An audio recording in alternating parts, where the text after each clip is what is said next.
Welcome to Catalistas Here to There, coming to you from the gardens at Catalista Centrale. My name is Mina Joshua. What blocks humanity from solving our fundamental predicaments? On Here to There, we invite guests to share current approaches, impediments to resolution, and ask how to speed the ride from here to there. Our first topic is biodiversity, which comes to you in two parts. Here and there. Here is guided by three questions. What should we feel most concerned about when it comes to biodiversity? How are people and organizations dealing with the continuing collapse of biodiversity? And what gets in the way of proposed solutions?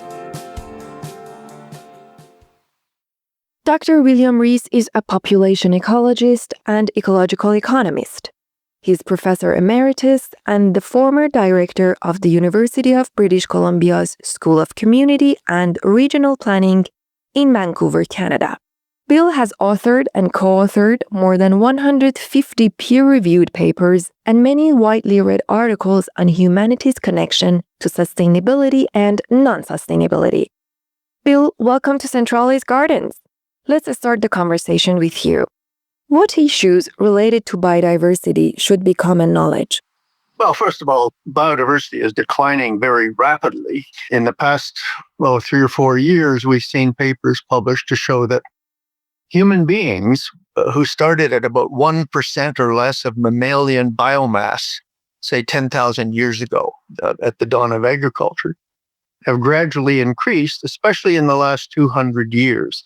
So it took us about 250,000 years, actually, to reach our first billion in 1810 or thereabout. And then in just 1/1250th as much time, the human beings have increased on the planet to 7 billion and now 8 billion. So there's an eightfold increase in one tiny fraction of 1% of human history. And the impact has been astonishing. So that fewer than 1% of the biomass of mammals, humans are now 36% of the biomass of mammals on Earth. But if you throw in our domestic livestock, they're another 62 or 3%. So wild mammals have now been reduced to about 3 or 4% at most of the total biomass of mammals on the planet. So we see these massive herds of animals in Africa and so on. It's a fraction of what used to exist. People say, well, that can't be. Well, I said, well, of course it can be, because if you went back to the middle part of the 19th century in North America, there were 40 to 60 million bison up and down the Great Plains of North America. Well, now there's a few thousand left in zoos and ranches. So there's been an enormous displacement of wildlife by the growth of the human enterprise.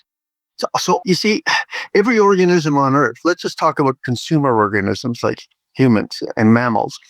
We all depend on photosynthesis by green plants. And as the human enterprise has expanded, it simply means that the more humans get, the less is available for everything else.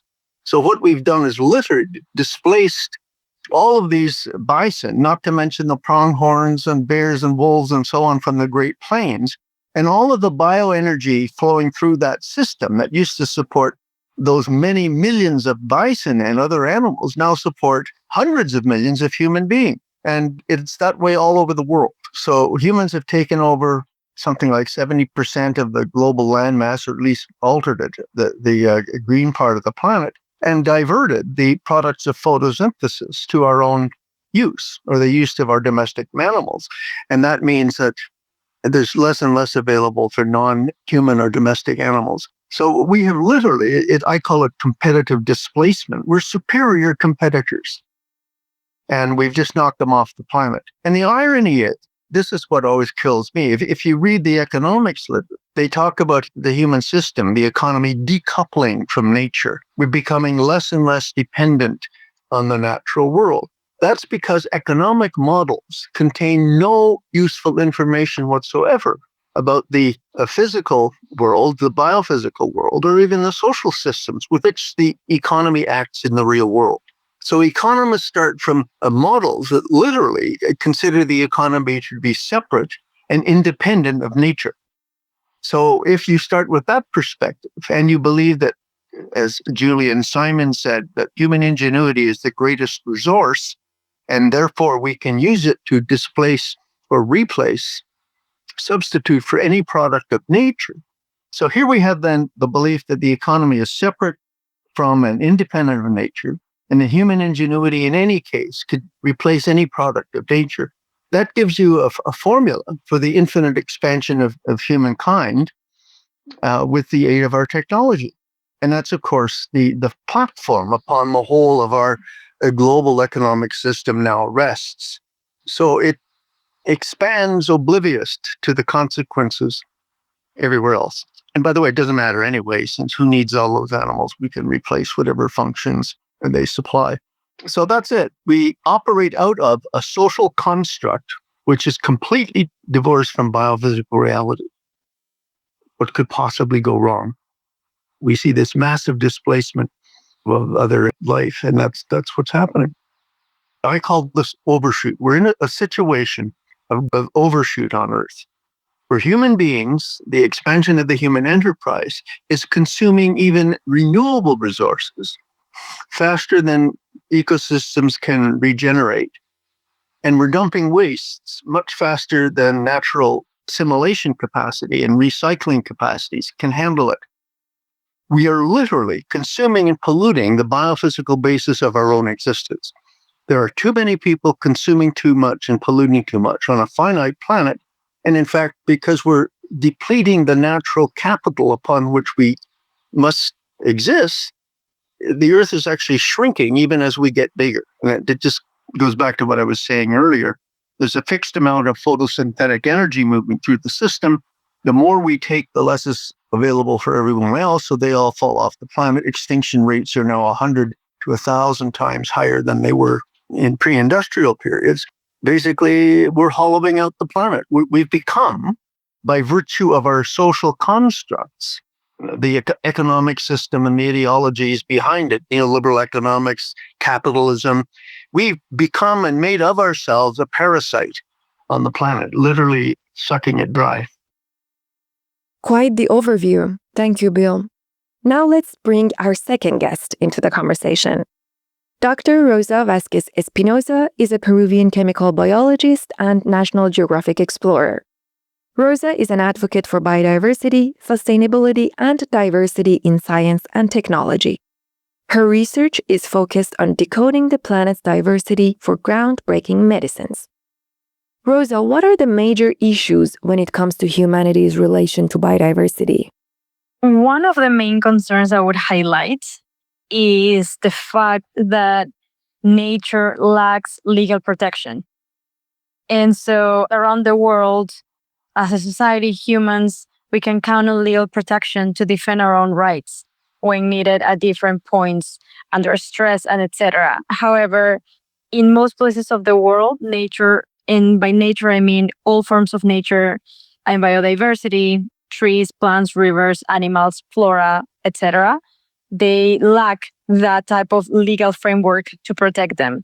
And that is something that is trying to be solved by this movement known as the rights of nature, that aim at providing a legal protection to nature so that there are more avenues so that we can fight against things that are negatively impacting biodiversity, like illegal deforestation, illegal cattling, fires that are not expected or that are initiated by men, and all this type of other activities that are reducing the amount of biodiversity that we have around the world. So I would say that that is a main hurdle, and one of the main barriers to overcome there is how do you even begin to create a legal framework for nature? There's a few countries around the world that have successfully started to implement this for different sections of their highest biodiversity areas, like a few rivers in Colombia and a few other spaces. And the idea with that is that if someone was to contaminate those rivers, the river and anything or anyone that has an impact or gets impacted by the river, including indigenous communities that may be living nearby, etc., have more legal avenues so that they can defend the rights for the river to live there and perhaps deliver clean water for the communities, deliver clean water for the plants. And an important aspect here to note is that in order to have more success in implementing these type of strategies around the world, we need to speak the language that governments speak, because those are the bodies that are going to be accepting and implementing this type of decrees, this type of norms or laws. And in order to do that, I think it is important for scientists like me, as well as conservationists, people in the law, to come together and try to find a way to give some sort of economical value as well as cultural value to these different aspects of biodiversity. So then that way, the implementation of these legal ways is a bit more straightforward. A topic that's near and dear to Rosa's heart are the tiniest forms of life, microorganisms. Rosa, would you tell us about your work with microbes and how do they enter the biodiversity conversation? We study microbes that live in soil, in sediment, as well as in rivers. And then in the next few projects that I have moving forward, we will be looking at microbes that live in plants as well as within animals like bees. So microbes are really found everywhere in the world. And something that these legal pathways are not considering this yet, but I think that will be the future after the first steps are implemented, is that microbes make the basis for all the biodiversity that we see on the planet. Without microbes, we would not have rivers, we would not have soils, we would not have healthy soils, we would not have trees, healthy animals, etc. So for us to discuss how do we protect biodiversity on the long run, what do we need to be better at doing so, especially with climate change and all these other events that are happening around the world, we need to start bringing more of this micro world into consideration. If we know what are the microbes that a healthy ecosystem needs to stay healthy, then we can actually work with other scientists and industry to create microbe-inspired solutions so that we can promote that healthy state and maintain it despite of increased temperatures on Earth, despite of contamination. So it'll be exciting to see where this micro world will go. And I think part of the work as scientists there is for us to highlight it more beyond just in academia. So to take the science that we do and not just limit it to a small audience, but how do we make people, industries, governments, the general public care and realize the impact that microbes from that tiny micro level have on everything else, and why do we need it to talk about biodiversity and protect it? Our next guest talks the talk to educate on biodiversity and walks the walk to protect biodiversity through projects in the field. At the age of 18, while still a student, Dr. Francisco Dallmeier became curator of mammals at the La Salle Museum of Natural History in Caracas, Venezuela. 2 years later, he became the museum's director, and today he leads the Center for Conservation and Sustainability at the Smithsonian Conservation Biology Institute in Washington, D.C. Francisco, why do you consider biodiversity to be a double emergency? Well, we have the climate change, something that is happening gradually at fast speed because human cause, and also the biodiversity crisis. So the combination of both of them is putting us into a big challenging situation that we had never had anything like that in the history of humanity. Compound with that, we have our human relationship with nature. Biodiversity is under siege. People are using nature in unsustainable ways in many different fronts.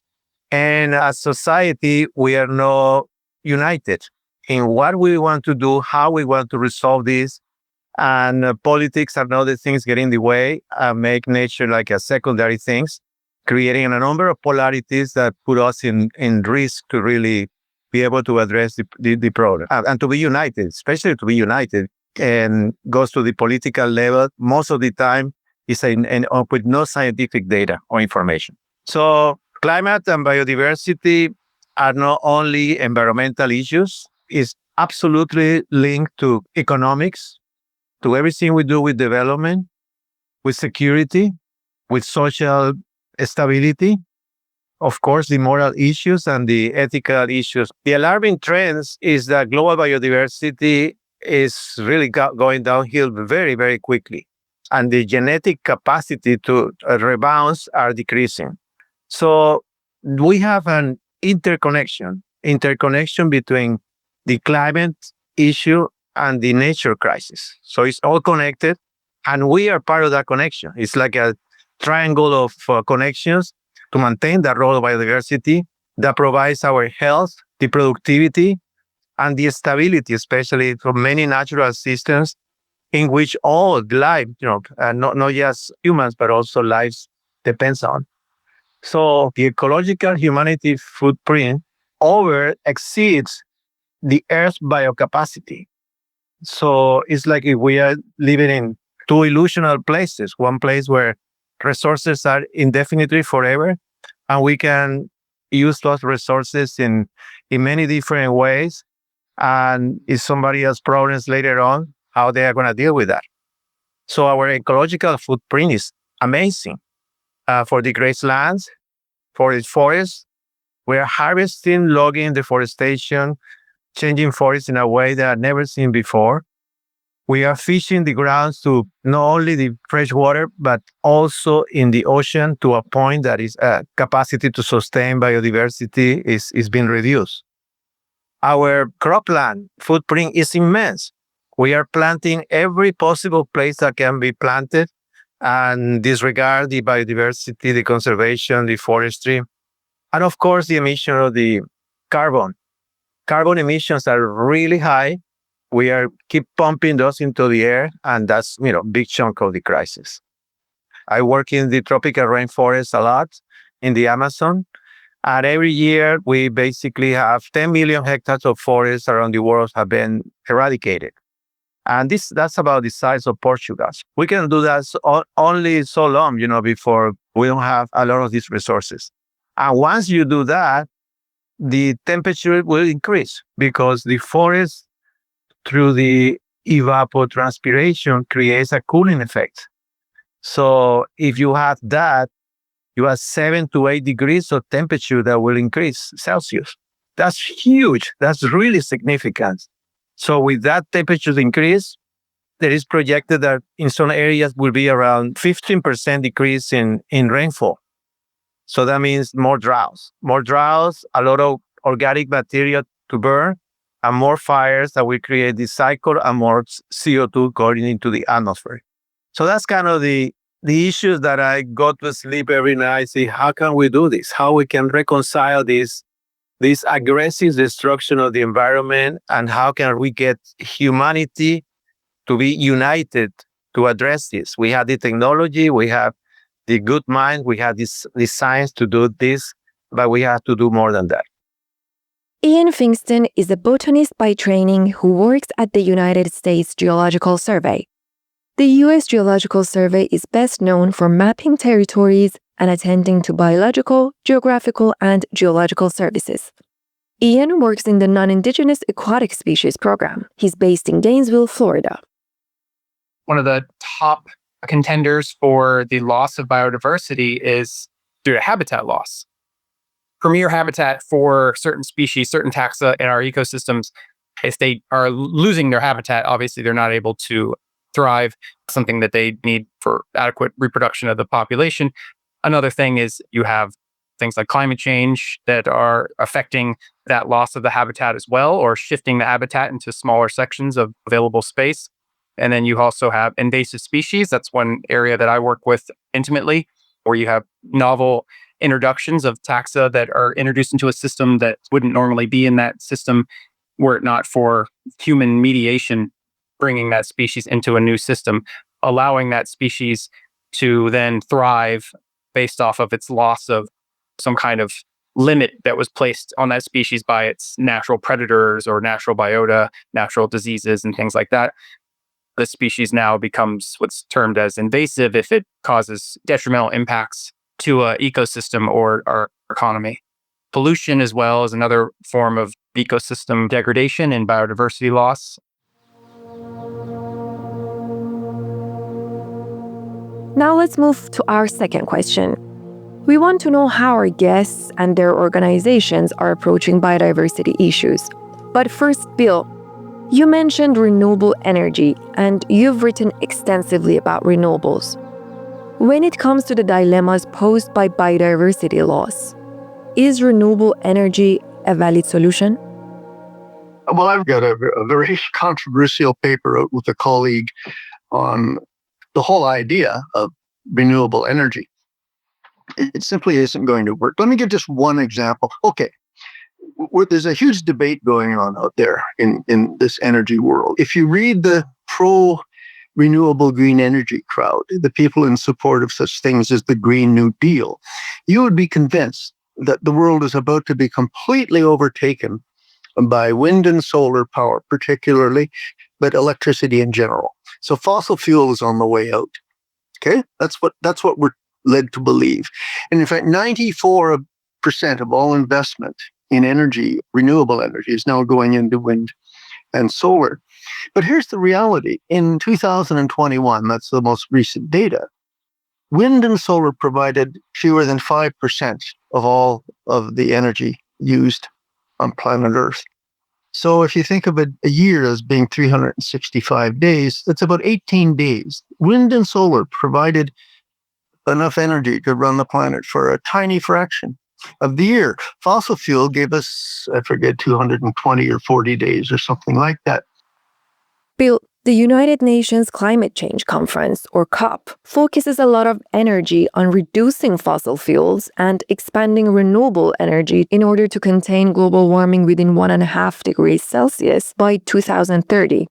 Is this a realistic scenario?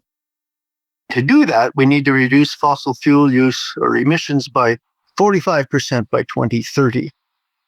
The arithmetic is actually quite simple. To do that, to reduce our fossil fuel emissions by 2030, most people assume that this will be done by replacing energy by renewable wind and solar electricity. But to do that would require that we build 1.2 times the entire global stock of wind and solar installations, which is accumulated over the last 30 years, every year for the next 7 years. So we have to replicate everything we've already done, and we have to do it every year for 7 years. And that assumes there will be no growth in the demand for energy, no growth in human population. Completely absurd, because right now energy is growing at 2 or 3% per year. In fact, the rate of growth of energy, demand for energy, exceeds the rate at which new energy is being brought on stream by wind and solar. It simply can't catch up as long as we're in this growth kind of domain. Now, things may change over the next little while, but we also have to keep in mind that wind and solar technologies require fossil fuel for the mining, refining, manufacturing, installation, maintenance, and delivery. So even if we were to move as strongly as possible, governments could push us into wind and solar, it's going to mean great increases in fossil fuel emissions. A significant amount of fossil fuel will be involved in that process. Moreover, it's not really renewable. You're talking about wind towers that last at most 15 years in real use. Solar panels may be 30 years if you're really lucky. So they have to be replaced. And we don't know yet whether they can be replaced using themselves or will it have to be fossil fuel. And by the way, it has to do all of this with a minimum of environmental damage. And the only energy source so far that's able to produce itself and all the other energy provided by society is fossil fuel. So we don't manufacture alternative energy with, electricity made from alternative energy. Wind towers are not producing the electricity needed to produce the next generation of wind towers. That's mostly coming from fossil fuel. So it's a much bigger problem than people think. And it's not going to be solved in the short term, if ever. Ian, how is the U.S. Geological Survey taking on some of the issues related to biodiversity? One of the regions that I work with the Geological Survey is in the invasive species realm, and we work more directly on assessing the risk involved with species movement into these new systems where they weren't previously found and now presently are found. There's lots of different impacts that we monitor and take on our assessment of the risk of invasiveness of certain species. There's realms a little outside of what I do within the U.S. Geological Survey that look at water science. So like the health of the water quality throughout the country. And then they also monitor the flood conditions as well for the stream networks that we have. And a lot of it goes into the map services that we provide for the nation But one of the areas that I've tried to be more involved with, at least, is getting that information out to the public that normally wouldn't have that information. It feels like there's sort of a disconnect between the federal sector or the type of work that we do and generating these assessments of risk and getting that information to the general public so they have knowledge that, yes, there are a certain taxa or certain what we deem as harmful and impactful species in your community, and what you can do as a response to them and how that may affect you, and give them some kind of incentive and engagement in their own affairs, not make it so top-down appointed decisions, and bring more involvement with stakeholders at various levels of the community. Francisco, how does the Smithsonian Center for Conservation and Sustainability address human impacts on biodiversity? Well, in the scale of all these global issues, we are a tiny center. We are a tiny group trying to do some important changes. So we aim to some kind of nature positive impact. We have over 25 years working with the development sector to integrate conservation needs with development priorities to sustain biodiversity. What does that mean?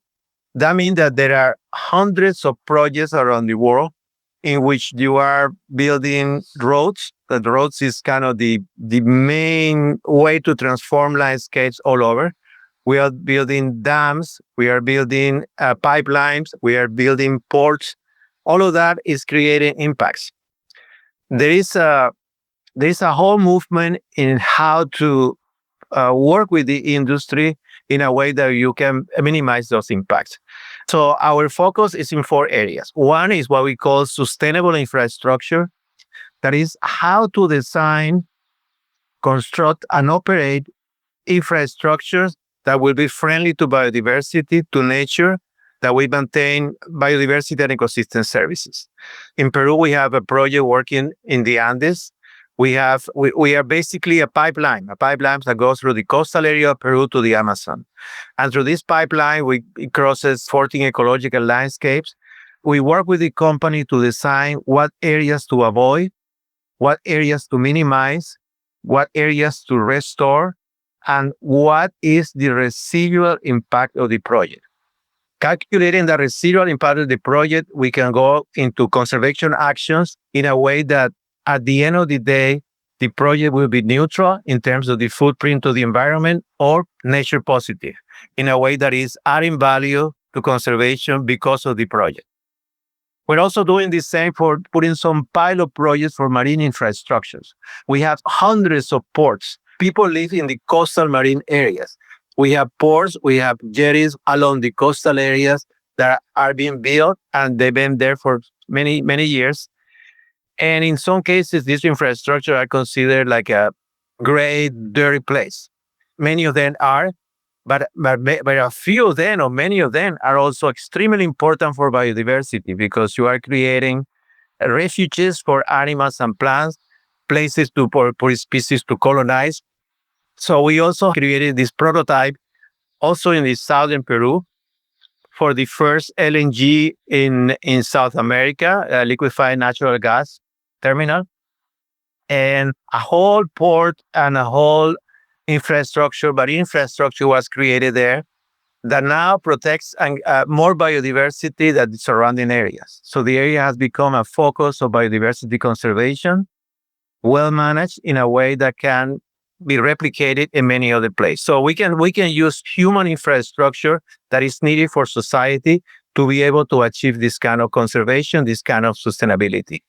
Second component is we are focusing in conservation corridors. We are working in one of the most biologically rich conservation corridor in the world, that is called Vilcabamba and Boró. It's between Peru and Bolivia, and then also bordering Brazil. And you have the richest place on earth. And you have all different kind of uses, including some illegal mining that is creating a major issue in terms of land use transformation. But we are developing a scenario planning. What are these scenarios that we need to do in terms of change? In 30 years, how do we position this place to still maintain its richness of biodiversity, to still maintain the sustainability of the place for the future generation and the indigenous communities, and also to connect with people, with nature. One of Francisco's projects at the center is unfolding in the Gran Chaco, a dry forest that spans Argentina, Paraguay, Bolivia, and Brazil. The forest is home to thousands of plant species and hundreds of animal species. Francisco, tell us what's going on in the Chaco. Tremendous pressure for transformation to cattle ranching, to agriculture, to deforestation, all kind of uses in a way that could be transformed.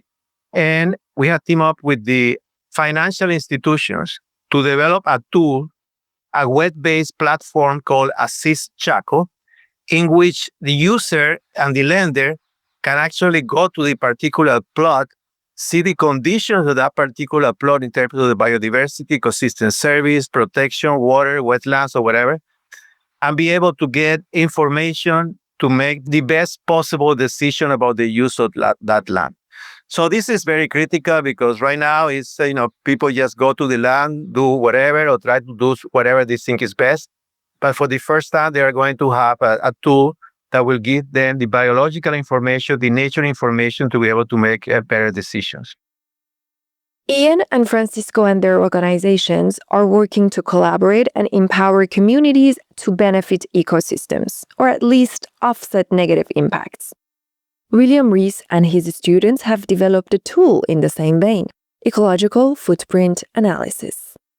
It's actually a measure of the physical area of ecosystems required by any specified population to produce all the goods and services that that population consumes and to assimilate and recycle it, at least its carbon waste. So the human ecological footprint, in fact, it was even now it's part of the Oxford English Language Dictionary, it has its own term. But what the eco footprint has shown, and you can look all of this up on globalfootprintnetwork.org. The Global Footprint Network is run by one of my former PhD students, a brilliant young man called Matisse Lackernagel. At any rate, what we're showing is that human beings now use the equivalent of about 1.75 planet Earth. Now, people say, how can that be? There's only one planet Earth. It can be because we're drawing down. Remember I said before, we're liquidating our natural capital. So if you had a bank account with $1 million at 5% per year, you'd earn $50,000 a year in interest. And if you lived on $50,000 a year, you could do that in perpetuity. So the capital is the $1 million. Your annual interest is $50,000. And we call that natural income. So if you lived on the natural income of ecosystems, you could do it in perpetuity because you're not destroying the capital base. But human beings are using our natural ecosystems, the productivity thereof, as if they were 75% more productive than they are. So instead of just catching this year's increment of fish, we take out this year's plus some. Instead of using soil at the same rate at which it's being reconstructed, we're depleting the soil. Instead, and on, you get the point, where the tropical deforestation and all of that. So it's quite possible to use a planet 75% more than it's capable of producing, but you can only do it until you run out of capital. A race car can continue to accelerate right up to the last minute it runs out of fuel.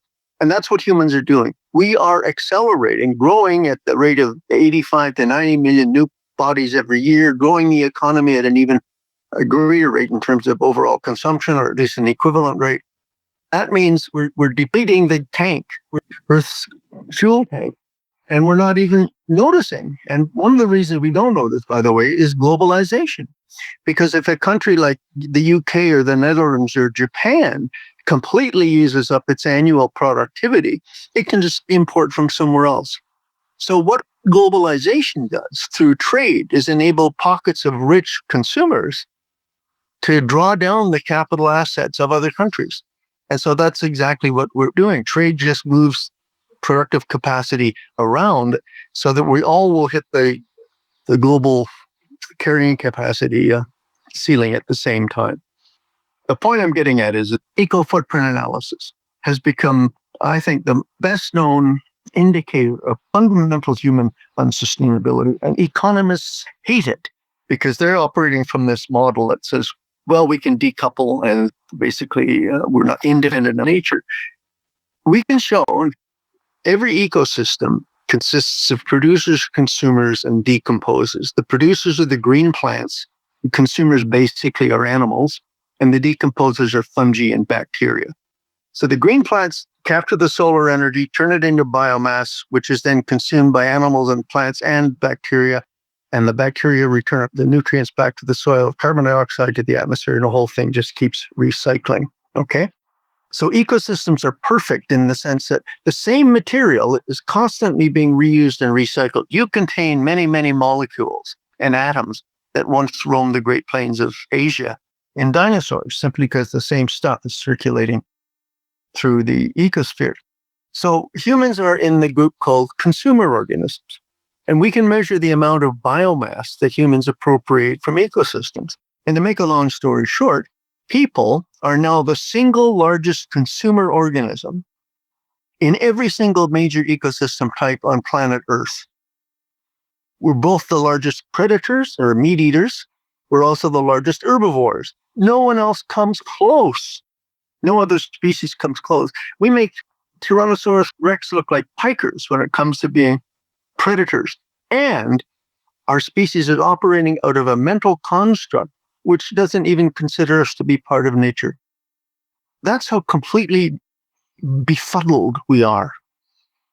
People socially construct realities, economics, religion, political ideologies. These are all made up concepts of the human mind, which may or may not overlap with any significant part of biophysical reality that they purport to represent.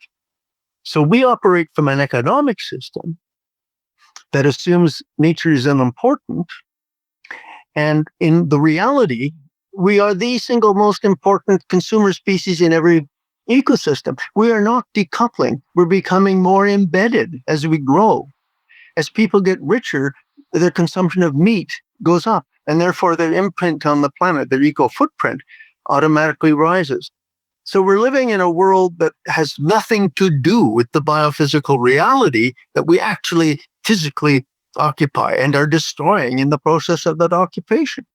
I mentioned that globalization accelerates this process. Think of urbanization. I was terrifically fortunate in having much of my youth living on my grandparents' farm in southern Ontario. That taught me how close we are to the earth.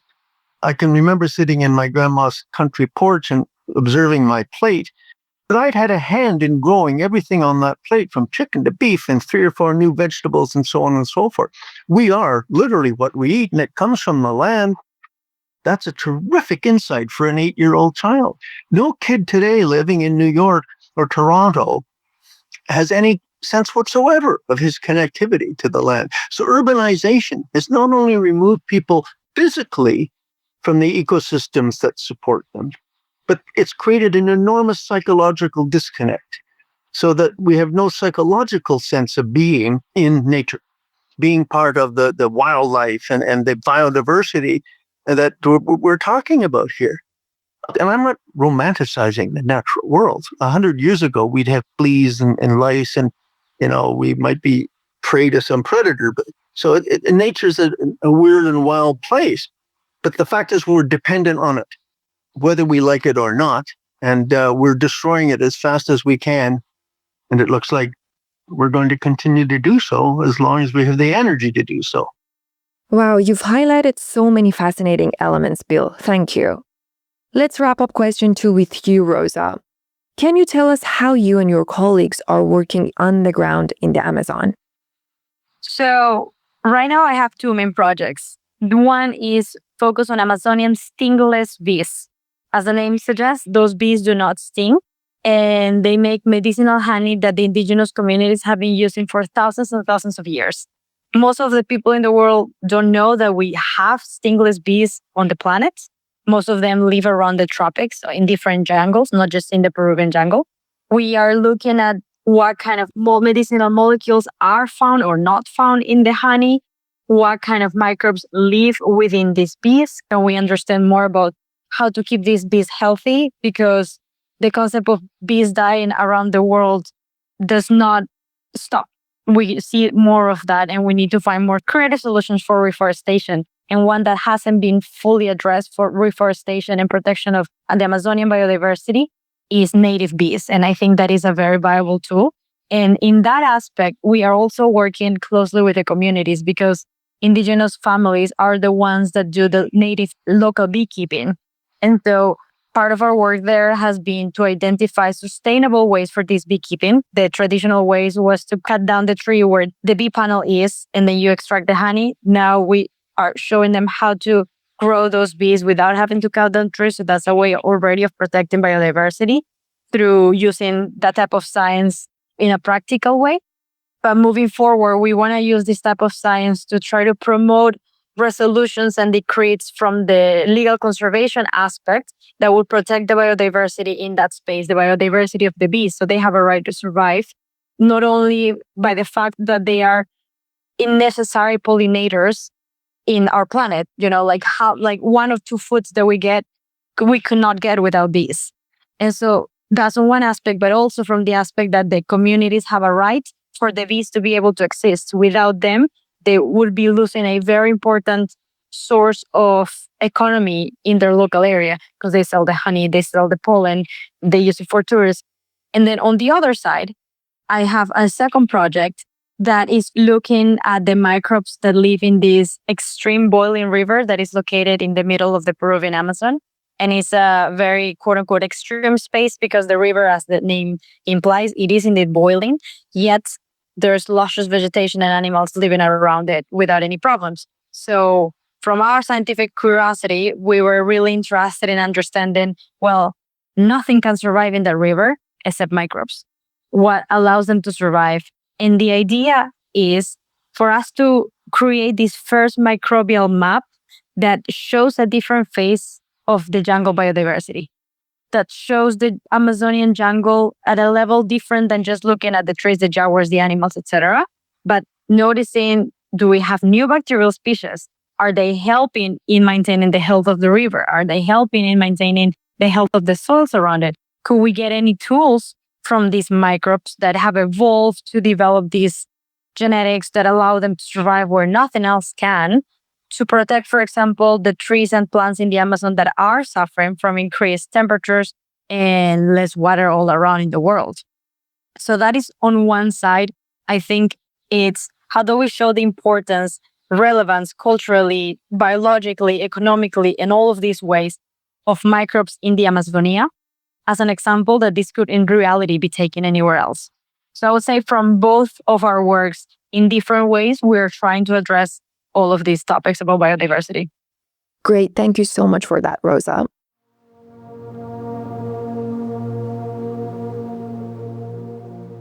Let's move on to our third question. Francisco, what stands in the way of addressing biodiversity fundamentally? And does capitalism help or hinder solutions? Capitalism and economic development and free market have raised a lot of people out of poverty for many years. So the big responsibility here is in the world leaders that have basically this challenge. We need a disruptive approach that will drive nature to a point in which where we can be more sustainable, hold it and move it forward. In terms of the agriculture and the beef productions have to be managed different, overfishing, forestry, infrastructure and extractive uses. We need to drive innovation and accelerate towards sustainable production and consumption behaviors. We need to work in a way that we can provide that economics formula that will work, provide social stability that you can see that's changing and dramatically all around us and everywhere. Also generate the human well-being and it's also a matter of justice because we are in all of this together in this global planet. So we need a global plan. We need the complementary goals of going for this 2030 net positive, nature positive, but also to be net zero emission by 2050. The combination of those two, this is our roadmap. This is our GPS. This is our ways to get to that. Yeah, but is that happening right now? Well, we need to do another step, get that same force to be really aggressive in terms of green infrastructure, green issues, green development, reducing carbon, maintaining ecosystem, and make money on that. is that you have to develop an economic incentive, a way for people to live. There's nothing wrong with that. But we need the technology, we need the case studies, we need the know-how, we need the capitalism and the development sector to really get into there with innovation. And it's coming. I see in many different fronts how people are trying to neutralize investment. I see some of the big banks getting into carbon neutral and how they can do carbon bonuses or reforestation programs. I see banks buying logging companies or forestry companies to figure out how to work this market. So it's coming. It's just that it has to come in a faster speed, more united, more fronts working together.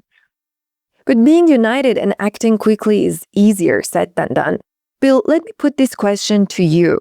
How quickly can we move when a major part of the equation is untouched? Are capitalism and survival compatible? Well, capitalism is dedicated to the proposition of accumulation. It can't survive in the absence of the growth ethic. So I think of capitalism as the kind of intellectual framing, but neoliberal economics has become the handmaiden of the capitalist machine. So you can't really separate the neoliberal economic paradigm. This is the one we've been talking about. Humans are separate from nature. Human ingenuity is our greatest resource. And therefore, growth can be infinite and propelled constantly by new forms of technological engagement. And there's a huge amount of evidence to support that. For 200 years, we've seen the steady improvement in economic and technological efficiency and continuous growth. And as some resources ran out, we did find substitutes. But to say this can continue forever on a finite planet is the same as my saying I am immortal. By the way, a friend of mine just sent this to me. He said, look, Bill, I'm immortal. I've lived 21,000 days. There's not a single day in which anything evidence refutes my sense of immortality. You see, I'm getting at? He's going to die the next day. Capitalism may die the next day, but heretofore it's had lots of reinforcement of its fundamental beliefs. I'm a population ecologist, that human beings are no different from any other species in our basic population biology. Every species we know of is capable of exponential population growth, but they don't. Because within the natural systems, they're held back by negative feedback, resource scarcity, predation, weather, whatever it might be. There's all sorts of things that keep species in line. Humans were no different up until the middle part of the 19th century. For the most part, that 250,000 years of modern human history, growth was not an issue. There was none to speak of, or it was so slow, it was immeasurable. Only 10 generations of people in the last 200 years, say, have seen significant growth in their lifetimes and sufficient change in technological prowess to even notice. So if you go back 300 years, you could live to be 90, but the world was pretty much the same at the day of your death as it was on the day of your birth. Today, look, every single major technological thing in my environment, aircraft, jet engines, have happened in my lifetime. So there's been this enormous increase in social evolution or cultural evolution that has vastly outstripped our biological evolution. So humans have been suppressed for most of our history until fossil fuel. Fossil fuel, which particularly in the 19th century, when we started using oil in great quantities, provided the means by which humans could relieve themselves of all the negative feedback holding us in check. So for the first time, there were no food shortages to speak of for the majority of people. We ballooned. Modern medicine came into the fore and population health improved. So two things happened. Population health improved, particularly a reduction in death rates because of the lack of negative feedback. And with the provision of fossil fuel, we could accumulate all the other resources, food, minerals, whatever, to grow the human enterprise. So like any other species temporarily exposed to an environment of unlimited resources, we responded with exponential growth. Do you understand what I'm getting at? So many species in nature go through cyclical boom busts. When the environment is good and there's lots of food, the population booms, and then they reach the point where they deplete the resources or predators are attracted to their increased numbers and they get slammed back. negative feedback kicks in and the population crashes. So it's called a boom-bust cycle. In my opinion, and that's all it is, we are very near the peak of a one-off population boom-bust cycle. Because with the collapse of the fossil fuel sector in the next few decades and the failure to develop a replacement, we will not be able to provision even the present population, let alone 10 billion people. I don't care what energy supply you get, you won't be able to do it because we've already blown so much. There's only 50 years worth of soil left at current rates of erosion. Who cares? Well, economists say it doesn't matter because we can substitute fertilizer. But fertilizer is based on fossil fuel. Pesticides, fossil fuel. Your irrigation, diesel generation. So we've got an enormous problem facing us just in terms of the energy issue. Bottom line is that human beings, for the first time in their entire evolutionary history, finally had the pressures of negative feedback removed. We responded accordingly by exploding exponentially through exponential growth, but we're reaching the top of I think we're reaching the pinnacle of the human game, and then it's going to crash because we don't have the resource base. In other words, negative feedback will kick in once again. And by the way, it is. There are more people, for the first time in 2 or 3 decades, there are more people now short of food and shelter than ever before. The numbers are rising again. We're seeing wars over resources in places like, Ukraine, obviously. And by the way, that war is showing us how delicate the whole global system is by threatening supply lines. Everybody's concerned about fertilizer, much of which is manufactured in Russia, and so on and so forth. So it's caused a crisis, even though it's one tiny little country in one small part of the world. It's a friggin' global crisis because it begins to give us some insights into what lies ahead should the great system that we have built around us tumble. And should it tumble, that's great for nature, not so good. Well, maybe not, because we'll take a lot of other good stuff with us. And what impedes solutions? First of all, nobody's paying the remotest attention to what you and I are talking about. Not in the mainstream, not in the government circles. I can't get anybody in our own House of Commons to talk seriously about these issues, particularly since we've just come through COVID, and now the biggest concern is inflation and an economic problem. We've got more and more people who can't afford to eat. Homelessness is becoming a major issue. Suddenly, we're coming to grips with some of the realities that lie behind this enormous expansion that we've come through. So the focus is returned to the safety of humans in the kind of economic system that we've built. Another problem, we evolved.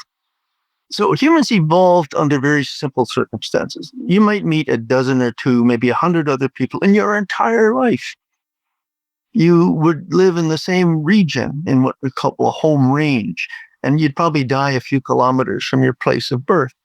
So there was no significant major challenges to the development of the human central nervous system. It was perfectly all right to think in very simplistic, very reductionist terms, simple cause-effect relationships. And things we didn't understand, we simply mythologized. So the idea of the sun god or the moon god or the storm gods or whatever. We lived in simple environments, and we could not and didn't need to understand complexity. Today, we have created a world of overlapping complex systems. So it's a complex of complexes. And any one of the systems, the economy, the climate system, the ecosystem, the internet, the communication system, transportation, no one person can wrap his mind around any one of the subsystems, let alone the integrated whole. Moreover, whereas 10,000 years ago, nothing happened in the course of your life, today everything happens in the course of a person's lifetime. 1/2 of all the fossil fuel ever consumed on planet Earth has been consumed in the last 40 years. 90% in the course of my lifetime. So the pace of change is vastly outstripped our capacity to really comprehend the implications of that. If we are in overshoot now, with every doubling of any entity, think about it, This is exponential growth. 2, 4, 8, 16, 32, 64, 128. If you look at any one of those numbers, 128, if you summed all the previous doublings, 64, 32, 16, 8, 4, 2, the sum at the end of the last doubling is greater than the sum of all the previous doublings combined. Okay, so 128 is a bigger number than 64 plus 32 plus 16 and so on down there. So here we are in a state of overshoot right now by 75%, we think. And we expect the economy to double in the next 35, 40 years. That means more energy will be consumed in the next 35 or 40 years than has been consumed to date since at least the beginning of the Industrial Revolution. Well, it can't happen on a finite planet already stressed to the limits that we're at today. More minerals will be consumed in the next 30 years than have ever been consumed in the history of humankind. And look at the damage it's caused to the planet. We're suffering from plastic pollution, water pollution, air pollution, ocean acidification, massive everything. And we want to double all of that to sustain the human enterprise. And by the way, kiss biodiversity goodbye if that's the kind of world that we're going to promote. So what's impeding the kind of work I do? The whole mental attitude, the whole cultural narrative, the socioeconomic geopolitical paradigm, which is industrial capitalism currently having adopted as its handmaiden neoliberal economics. And by the way, communism is no different. It is the same material grounding and ambitions. It's just vastly less efficient at getting the job done. Let's return to the Amazon, Rosa. What are some of the obstacles that you face? So on the aspect of the bee project, one of the biggest challenges that we have found, although I think using the arts has been really impactful and powerful to help us start to overcome that challenge, is the fact that most people don't know that there are stingless bees in the world. I do think it's derived from capitalism. The reason why most of us only know about the honeybee, the one that has a sting, Apis mellifera, that are European or African, and that derives from the fact that from a long time ago, any person involved in agriculture, they know that they need to keep bees around so that they can increase the production of their crops. And by having those specific kind of bees, the honeybee, they can produce a lot of honey, about 40 kilos per panel of honey, and sell that. So it's a double revenue. However, with stingless bees, they've been left aside mostly because they don't produce that much honey. And I'm not saying that that's the only reason why people have not really focused at a massive scale on native bees, but I think it's definitely a strong one. Because if one makes the argument, well, native bees may not be that good at pollinating the agricultural crops, then that's actually not true. And there's not been many studies, but there are starting to be studies out there, including some of the ones we're conducting with my colleagues in Peru, that show that native bees could be even better pollinators than these foreign European or African bees for native plants, native crops.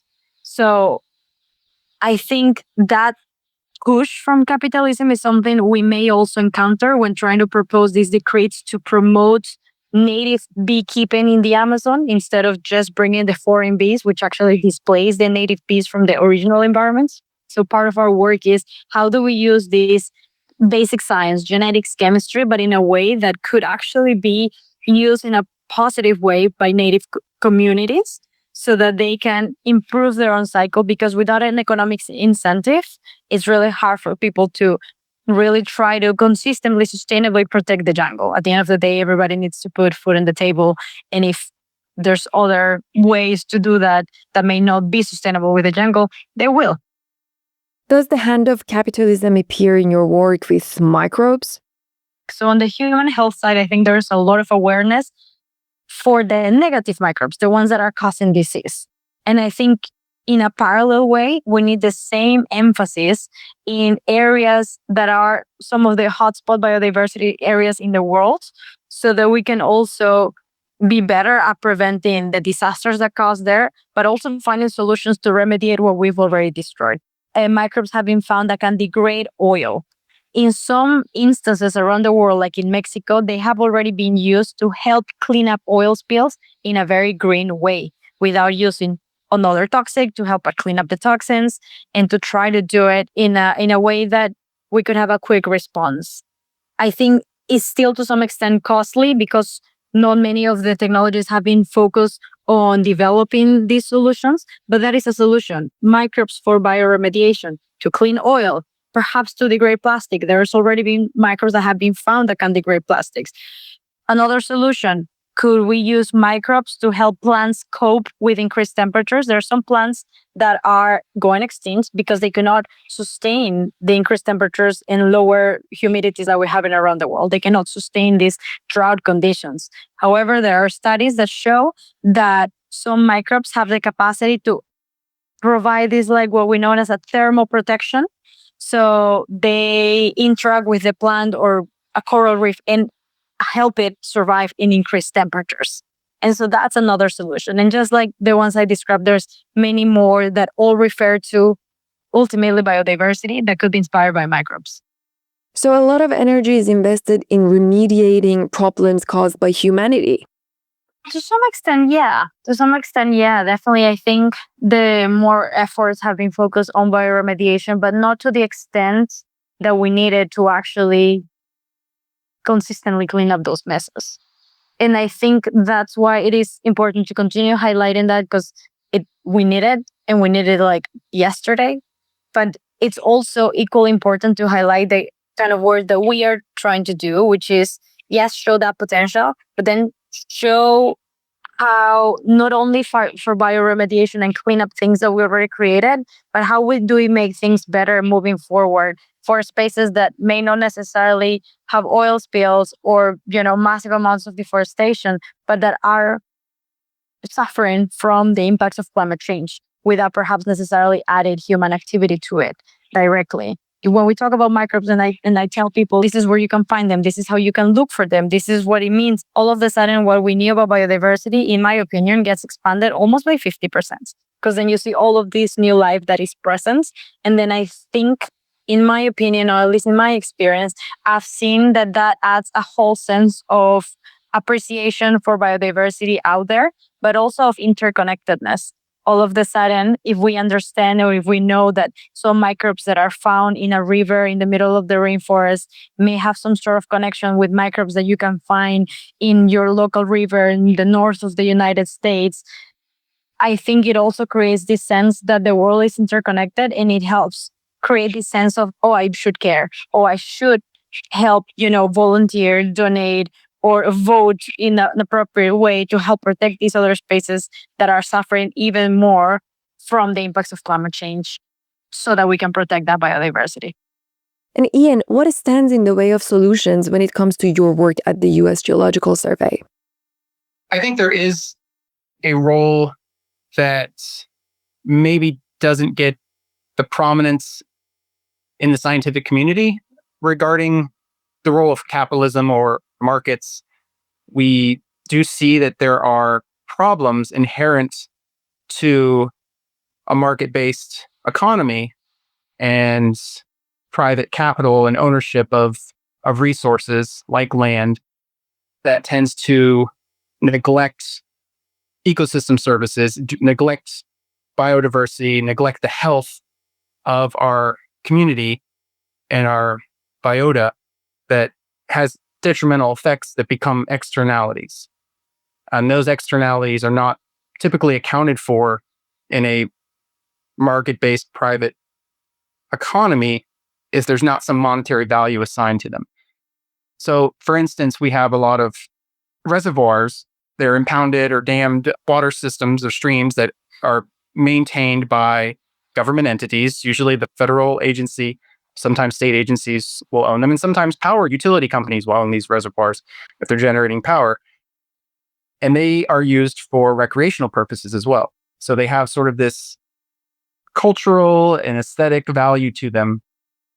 And that value also becomes market-based, and that it brings in tourism, it brings in its own economy and its own concerns when there's loss of that value in that system due to the detriment of the environment.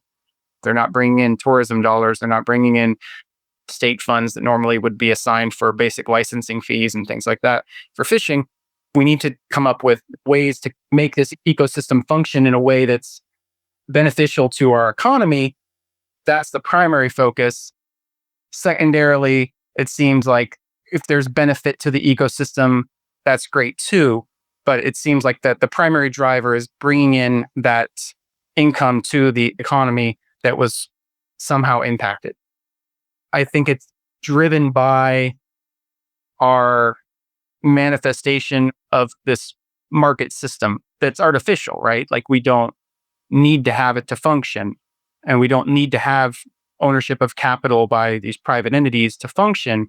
And I don't see continuing with the path of a market-based economy and capitalism as a whole is going to generate solutions for the long run. Maybe there'll be a lot of short-term solutions just to keep things going for a select few.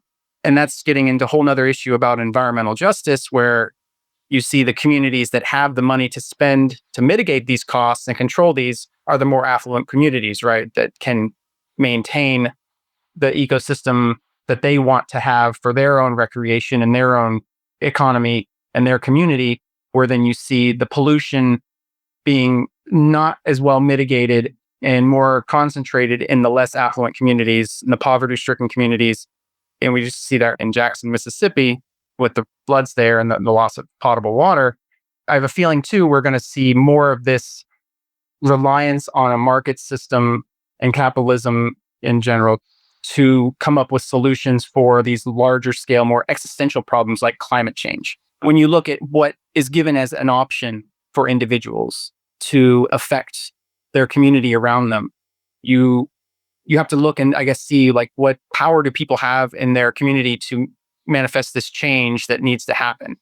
And if it's either a reliance on somebody else to do it for you and say that, we're the authority and we're going to make the right decision for you, that could lead to some potential bias where that authority may or may not know exactly what needs to be done. That tends to happen in centrally planned economies that are so narrowly focused at the top and then trying to get as much input as they can from local constituents, but without much decision making from those local constituents that may upend their authority. There's that realm. I see like one potential aspect where people are, saying they're going to vote for their local constituent that's going to enact certain policies that are jurisdictions and legislation that's going to affect them. And that people feel empowered by that. That's great. But I think it needs to be more involvement than just that. And part of that's part of, getting the education to know what needs to be done, how they can be involved, how they can get engaged and incentivized and take ownership of these communal goods. Because it's a communal resource that everybody should be involved in and care about.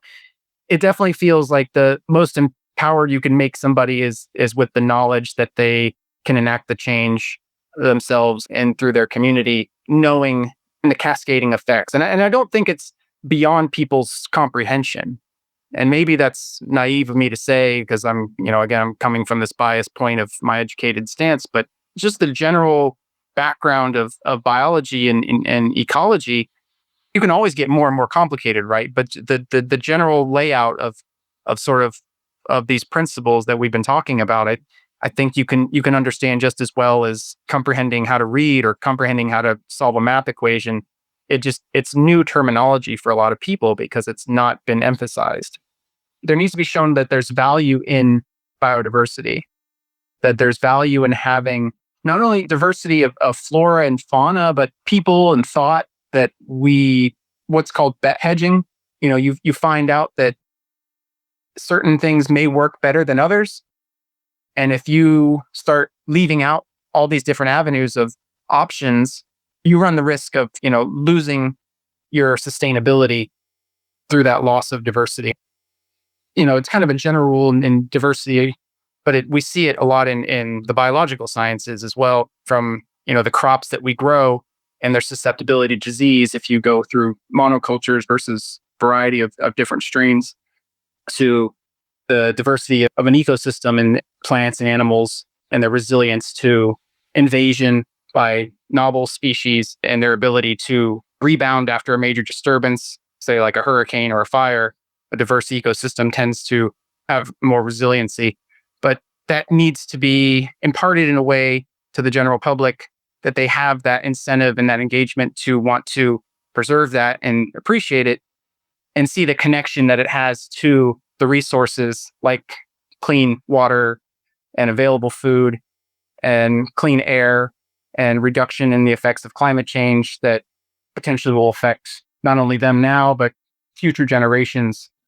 Thinking about my own issues with that I'm dealing with, it feels like I'm definitely just documenting sort of the demise in a way, to put it bluntly and kind of pessimistically, because I'm watching the spread of these new introductions across the landscape and generating these distribution maps of new species introductions throughout the United States. And the points of success where populations are controlled are few and far between, where you say, okay, we actually went and mitigated the spread of this species, and we're able to now say that this area is back to we consider it our restored habitat. And again, that's sort of a loaded human-centered value that we give it. But even slimmer, or I guess sparser, is the number of times that these mitigation efforts occur naturally or without the use of the traditional means of pesticides. In your opinion, Francisco, is deep change possible? My work is focusing on how we can do stuff at the local scale and areas where we can do an impact and how we can influence, working with the government, with the industry, with the stakeholders, because it's everybody. So it's the industry, but it's also the local indigenous people, it's the government policies. Another big issue that we didn't talk about is corruption. Corruption is huge. Corruption is unbelievable. I mean, it's just unbelievable. It can undermine any kind of system. And we can see that in many countries, and some countries, how corruption has really wiped out what they have, even though they are sitting in the largest oil reserve in the world, and a country is kind of doesn't have enough resources to support their people. We see corruption and mismanagement as a big issue also for destroying nature and making nature unsustainable. For the U.S., what is in North America, what is coming is bad. You know, we have the major droughts coming in Central America. Major droughts because of climate change. Those people have to eat. So people have to get the farm more productive, and there is no water. Water is getting depleted big time. So they have to come up. They're going to come up. Morally, how much longer can you block the border and say, no, we don't want anybody here? I mean, how are we going to address this issue of the droughts in Central America? You know, every crisis, everybody wants to come here for many crises because we are the hope. So, well, let's take advantage of that hope and put it together, get our heads together. We are such a creative culture of innovation. We have the luxury to study and do stuff that we want to do, versus most of the world that waking up every day to how am I going to feed my family today? Where am I going to sleep tonight?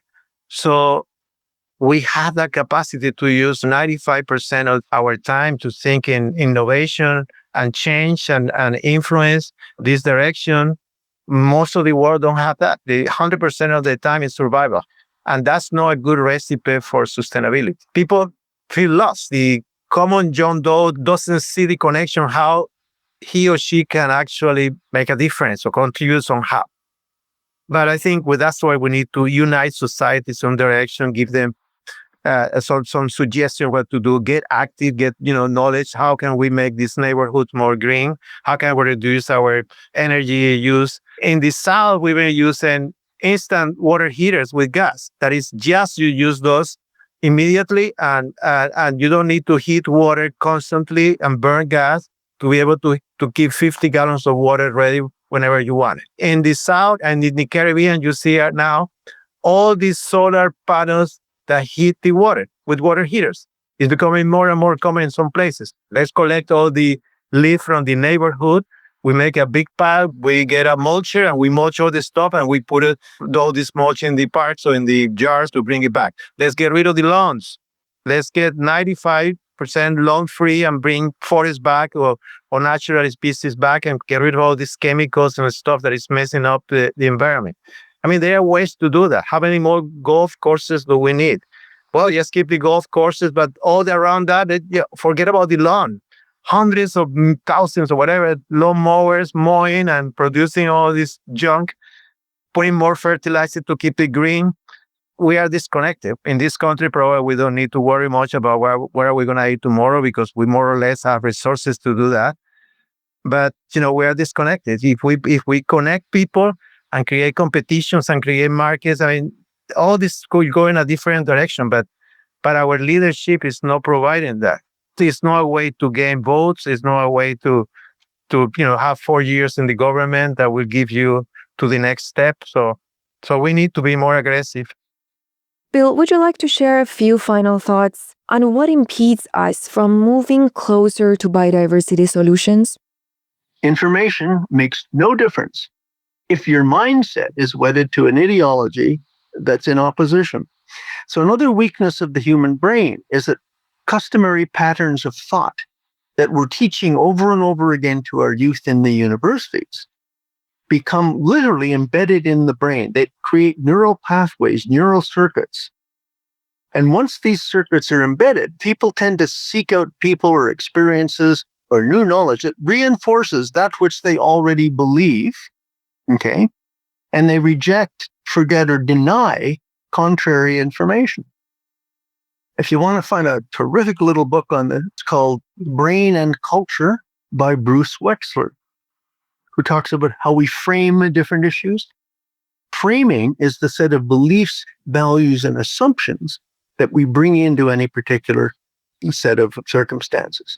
And once we framed whatever it is, according to these beliefs, values, or assumptions, they again tend to create circuitry in the brain that is self-reinforcing and rejecting of alternative. George Lakoff is the name. Don't Think of an Elephant is his most famous book, and there's a revision of it. So humans are in effect mentally impeded by their own advanced brains. This habit, it's a way of habituating, was actually highly adaptive. Remember back in those 10,000 years ago and earlier that I talked about? If you learned everything your community knew very quickly so that it became embedded, so that the tribal norms, the tribal myths, and so on became part of your intellectual hardware, it gave enormous survival value because it had obviously been tested over time. And since nothing changed, it was solid. And so it gave you a sense of identity. This is who I am. These are the beliefs, values, and assumptions that make me. And I shared with this group of people. So it's group cohesion, which was very useful in dealing with non-members of your group. Every human group we've ever looked at has an in-group and out-group predisposition. So that's the basis of tribalism. That's the basis of racism. Let's face it. It's a natural human tendency. So an adaptation that was very useful 10,000 and 100,000 years ago, same brain, has become maladaptive today because that kind of adaptation was for an unchanging environment where once you got it right, it was very useful to be able to embed the same way of thinking in your offspring and inculcate them into the tribe as quickly and as efficiently and effectively as possible. Today, it's not going to work because everything's changing so rapidly. What we need is rapid flexibility in response to new information. What might promote the kind of flexibility that you're talking about? It requires a profound understanding of the paradigmatic framework with which that narrative operates. So what are the beliefs? What are the values? What are the assumptions? What are the behaviors that spring out of this particular way of thinking that are so profoundly at odds with the way the real universe operates? Give an example. Look up the word exceptionalism. Human beings in our culture, what I call Western techno-industrial society, operate from a foundation of exceptionalism. We do not believe ourselves to be like the other animals. We do not believe ourselves to be beholden to the laws of nature. We are outside of nature. Does this matter? Yes, it does. That's where the economists have built their models too. Remember, I said earlier that your basic economic models operate as if the economy were a self-replicating, self-producing, totally independent machine. Well, that's human exceptionalism expressed in that particular discipline. But it's right across our disciplines. The humanities. Many of my colleagues at the universities were absolutely furious with me because I insisted that humans were an embedded part of nature, beholden to the same fundamental laws, the biophysical laws of thermodynamics and reproductive biology as every other species. They thought that was nonsense. Humans are different. We're completely. Well, I'm sorry. Don't believe it. And I think we're beginning to see that that's the problem. We've got to start then to redefine our way of thinking. Bill, if you had a magic wand, what would you do? So if I had my magic wand, it would be profound recognition. Every child should be taught from birth that you are an integral component of the ecosystems that support you by providing the food, the water, the atmosphere. You know, people don't realize that the atmosphere is completely a creation of biodiversity. There's no oxygen in the atmosphere without green plants. There's no nitrogen in the present form in the atmosphere without green plants. Carbon dioxide is returned there by the respiration of animals and plants so that it can recycle through the system. The oceans, the chemistry of the oceans is basically controlled by the life within the oceans. And there's now a tremendous amount of work being done to suggest that the climate is largely affected by a very thin layer, a micromolecular layer of lipids and whatnot that forms over the oceans at certain times and so on. So this is bordering on the Gaia hypothesis that the Earth as a whole is a self-regulating system that produces the conditions necessary for life. So the atmosphere, the Earth is the creation now of life on Earth, continuing to produce the conditions necessary for life on Earth. We call it autopoiesis. Autopoiesis means self-organizing, self-producing. So the Earth, the ecosphere, is a self-producing system that constantly recycles all of the essential minerals, all the matter necessary for life, using an off-planetary source of energy called solar energy. Photosynthesis is the process for life on Earth because it appropriates that energy, turns it into chemical energy, which is then used by all other life on the planet. Well, not all. There's still some chemosynthetic bacteria, but 90%, 99% probably. We are part of all of that. We cannot grow. We must maintain ourselves. Every system that is stable and livable is a constant balancing act between the positive and negative feedback forces. So when humans discovered fossil energy and were able to improve our public health standards, we enabled positive feedback. So the population boom took place. We took away the negative feedback of resource shortages, disease, predation, and so on. But we've now filled the planet. Okay? And the negative feedback will come back on us. So we either can impose it ourselves, which is, I'm getting to answer your question, knowing that you are part of a system that cannot thrive on continuous positive feedback by any of its major components. You either have to allow yourself to be controlled by negative feedback imposed by the system, or you implement your own negative feedback. Family planning, birth control, all of the kinds of things that are currently prohibited by the Catholic Church, the US government, and so on around the planet. Just see what I'm getting at here. So it is a question of deciding what is valuable. Listen, growth has become the idol of our culture. The assumption is all other values flow from growth. Well, that's bullshit. Growth simply means getting bigger. Herman Daly, the late Herman Daly, one of my heroes, made over and over again the point that growth is simply physical accretion. It means getting bigger. You can get bigger and de-develop. Development means getting better. It means qualitative improvement. So there's a hugely important distinction to be made here. You can have a system that grows, but gets worse. And I would argue that, well, your country, my country are both growing, but they're getting worse in terms of income disparity, homelessness. There's a wonderful book called The Spirit Level, which measures public health indicators of all the major countries on the planet. And what the spirit level shows is that the rich countries, particularly those with large income gaps, have the lowest levels of public health. More suicides, more murders, more gun problems, and blah, blah, blah, blah, blah. So growth doesn't necessarily mean getting better. Development, by definition, means improvement in the quality of being.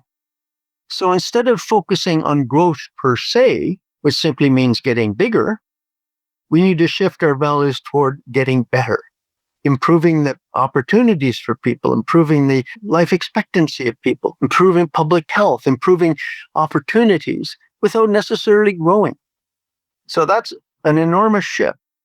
Bottom line, if I wave my magic wand, it requires a complete re-examination of the fundamental beliefs, values, and assumptions behind the kind of social paradigm, cultural paradigm we've created now, which values and worships growth and accretion above development and improvement. And it means learning to live not apart from, but as a part of the natural systems that sustain us. It means not clear-cutting a forest, but regenerating that forest so that it becomes the carbon sink that we need. We still need to burn that carbon, but we need to have some way of assimilating it and bringing it back into the natural system. So it's a kind of almost turning on its head of all of the beliefs, values, and assumptions that have led us into this crisis, including the biodiversity crisis, because it is the growth paradigm and the devaluation of nature that is resulting in the biodiversity crisis.